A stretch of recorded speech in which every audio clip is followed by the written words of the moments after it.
In World of Warplanes, the P-51A is a classic representative of the American fighter branch. It is fast, high-flying, good at vertical flight. Let's go through this point by point.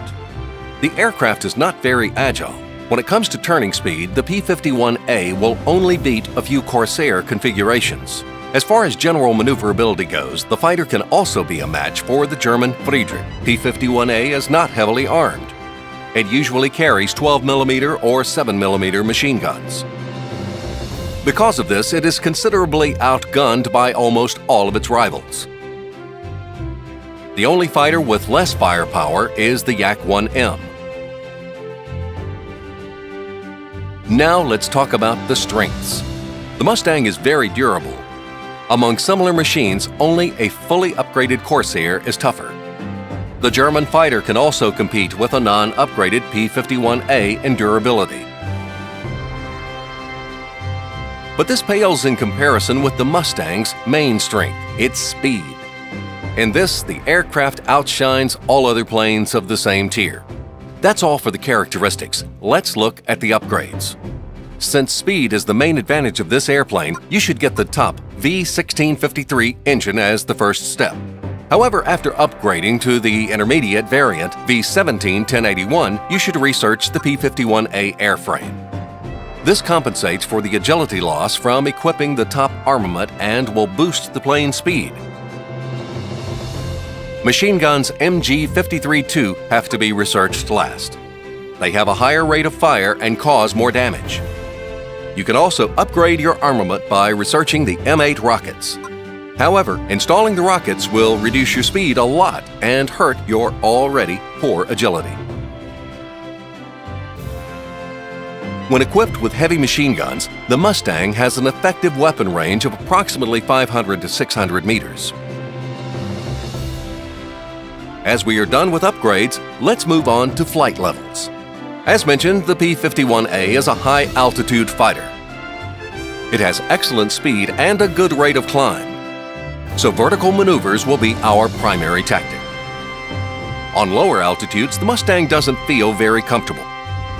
Its optimal altitude starts from 950 meters. Lower down, controls are sluggish and it crashes easily. The optimal altitude for aerial combat is between 1 kilometer and 1,700 meters. Top speed is reached at 1,600 meters. Major clashes with the enemy are best fought here. But do not forget about higher altitudes either. The optimal range extends to nearly 3 kilometers, and speed remains high even at that altitude. You can climb this high to disengage from an enemy. P-51A's afterburner time doesn't stand out among fighters of the same tier. The engine does cool off pretty quickly, and afterburning can be used for climbing as well as in horizontal flight. Now let's move on to combat. Early in the battle, you want to climb to 2,000 to 2,200 meters. It's best to join a large group of Allied fighters. Since the armament is not very powerful, going head-to-head with a powerful enemy can end badly. Slow fighters with low durability are priority targets. You can also hunt down enemy heavy fighters. Since the Mustang excels in vertical combat, you should make use of boom and zoom tactics.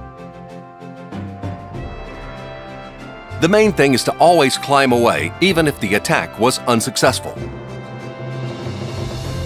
Second best is targeting agile enemy fighters. You need to fight them on the vertical and not get engaged in a turning fight.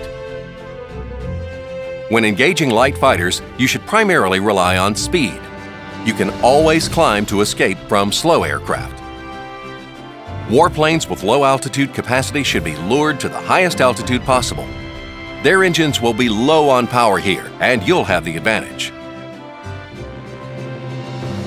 When targeting attack aircraft or heavy fighters, you need to adjust speed carefully in order to avoid missing the target in a dive. You shouldn't linger under the fire of crew gunners. Your engine may get damaged and you'll lose the speed advantage. The main thing to remember is not to engage attack aircraft or heavy fighters head-on. Your durability won't save you from heavy armament. As for ground targets, they should only be targeted when carrying rockets. Otherwise, you won't be able to cause any serious damage. It's best to leave ground targets to the more suitable teammates and to focus on your job, destroying enemy planes. Now, let's examine the team battle scheme. When picking warplanes for your team, you should take differences in speed into account. Slow aircrafts are not easy to escort. The best option is to build a team from heavy fighters of the same tier. Our plane is the perfect escort. Let's sum it up. P-51A is not an easy plane to master, but it will definitely give you a real feeling of speed.